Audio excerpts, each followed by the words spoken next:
Assalamualaikum warahmatullahi wabarakatuh. Perkenalkan, nama saya Ridzinka Putri dari kelas PPIA.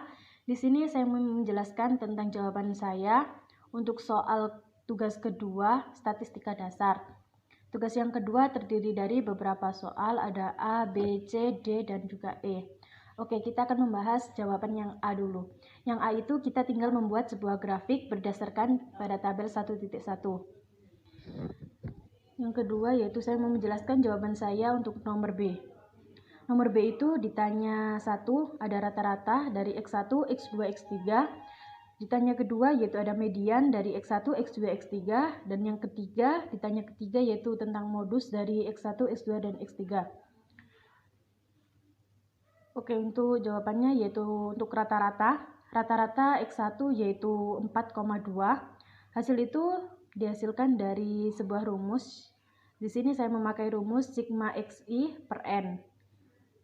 Dan untuk X2 rata-ratanya yaitu 3,85. Dan untuk yang X3 rata-ratanya yaitu 4. Yang kedua yaitu mean. Rumus untuk mencari mean sendiri yaitu setengah, buka kurung, ada X n per 2 ditambah X n per 2 plus 1. Di sini berdasarkan rumus tersebut dihasilkan setengah X ke 10 dan juga X ke 11. Maksudnya itu setengah data ke 10 ditambah data ke 11. Nah, untuk yang XI itu mediannya yaitu 4. Hasil ini didapatkan dari 4 ditambah 4 per 2. Untuk X2 jawabannya sama 4, dan untuk X yang ketiga sama jawabannya 4. Yang ditanya B yang ketiga yaitu tentang modus. Di sini disuruh mencari modus dari X1, X2, dan juga X3. Modus adalah nilai yang sering muncul. Karena ini data tunggal, maka kita tidak memerlukan sebuah rumus. Di sini kita tinggal melihat dari frekuensi yang paling banyak. Nah, untuk X1 itu modusnya yaitu 3, untuk X2 modusnya 5, dan untuk X3 modusnya 4. Saya akan menjelaskan jawaban saya yang C, soal C.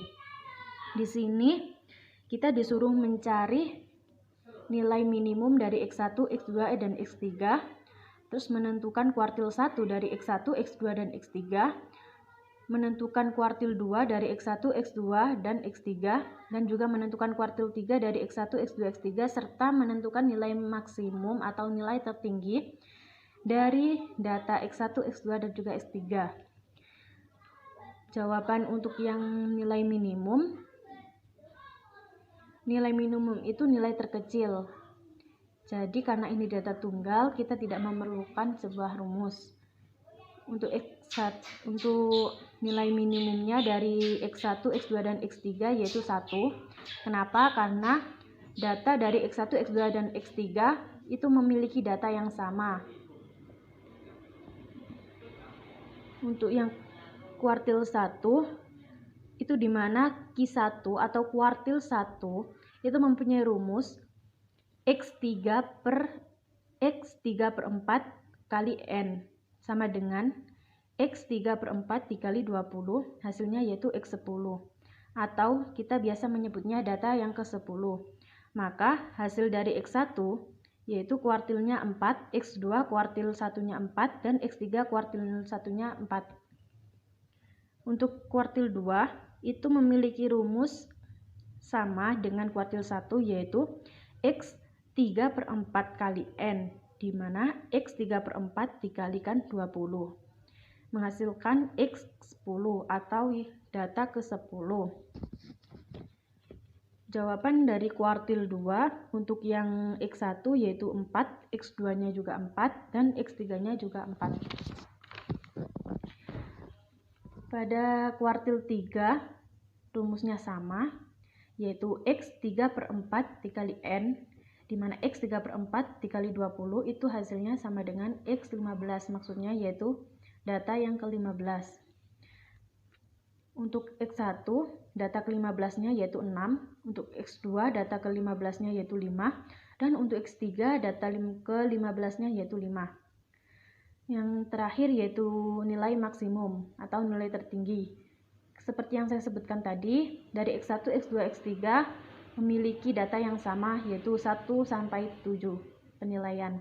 Jadi untuk nilai maksimum baik X1, X2, dan X3 mereka sama, yaitu 7.